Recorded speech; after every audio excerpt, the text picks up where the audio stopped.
এখন মুমিন বান্দা আপনি কেন হবেন? মুমিন না হলে আমি আপনি জান্নাতে যেতে পারবো না। কারণ আল্লাহ পাক বলেছেন, ইন্নাল্লাহা আশতারা মিনাল মুমিনিনা আনফুসাহুম ওয়া আমওয়ালাহুম বিআন্না লাহুমুল জান্নাহ।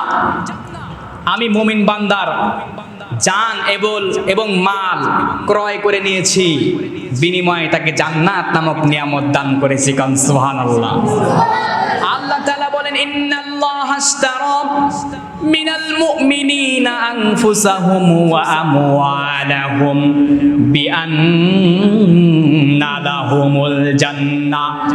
আল্লাহ পাক বলছেন, আমি মুমিন বান্দা জান এবং মাল দুটোই ক্রয় করে নিয়েছি, বিনিময়ে তাকে জান্নাত নামক নিয়ামত দান করে দিয়েছি। কোন সুবহানাল্লাহ।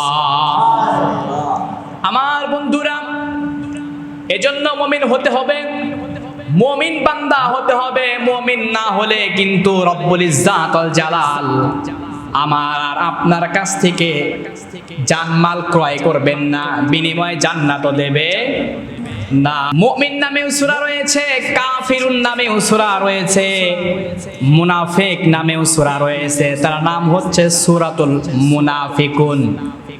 এজন্য বন্ধুরা রে, আল্লাহ যে শর্ত দিয়েছেন, এক নাম্বার, ইন্নাল্লাহা আশতারা মিনাল মুমিনিনা আনফুসাহুম ওয়া আমওয়ালাহুম বিআন্না লাহুমুল জান্নাহ। মুমিন বান্দাদের কাছ থেকে আল্লাহ পাক তারা জান এবং মাল ক্রয় করে নিয়েছে, বিনিময়ে জান্নাত দিয়ে দিয়েছেন। এজন্য মুমিন বান্দা যদি আমরা হতে না পারি, আল্লাহ রাব্বুল আলামিন কিন্তু জান্নাতও দেবে না, জান মালও কিন্তু ক্রয় করবেন না। আল্লাহর সঙ্গে বিজনেস করতে হলে, ক্রয় বিক্রয় করতে হলে আগে আমাদেরকে হতে হবে মুমিন। কি হতে হবে বলেন? মুমিন বান্দা না হলে যদি মুনাফিক হন, মুনাফিকের জানমাল আল্লাহ নিবিও না, বিনিময়ে জান্নাতও দেবে না। কাফেরদের তো কোনো কথাই নাই, কাফের, মুশরিক, নাস্তিক, এদের তো কোনো কথাই নাই। সুতরাং জান্নাতে যাওয়ার শর্ত হচ্ছে আমাকে আগে কি করতে হবে? মুমিন হতে হবে। এবার আমরা সাক্ষ্য দেই, আমরা কি মুমিন নাকি মুনাফিক? আমার সঙ্গে কথা বলতে হবে, আমরা কি মুমিন নাকি মুনাফিক? এক বাক্যে একগ্র চিত্তে আমরা সবাই বলতে চাই আমরা মুমিন। কারণ মুমিন বান্দা না হলে কিন্তু জান্নাতে যাওয়া যাবে না। এই মুমিন কোন মুমিন? নাম রাখলাম মুমিন, হয়ে গেল নাকি?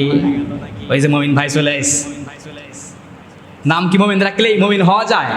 মুমিন হওয়ার জন্য কিছু গুণাবলী আছে, কিছু বৈশিষ্ট্য আছে, কিছু শর্ত আছে, যেটা আল্লাহ পাক কোরআনুল কারীমের মধ্যে দিয়ে দিয়েছেন। কারণ সুবহানাল্লাহ।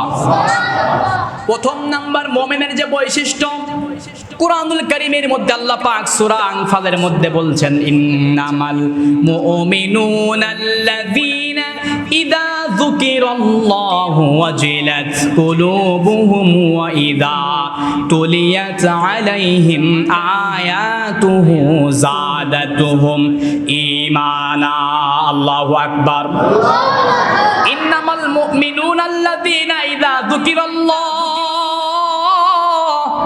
আল্লাহ রাব্বুল আলামিন কোরআনুল কারীমের মধ্যে বলতেছেন, অবশ্যই মুমিন তো তারা যাদের আল্লাহর জিকিরে, আল্লাহর স্মরণে, আল্লাহর কথা বললে, আল্লাহর নাম বললে এদের অন্তর কেঁপে যায়। কান সুবহানাল্লাহ।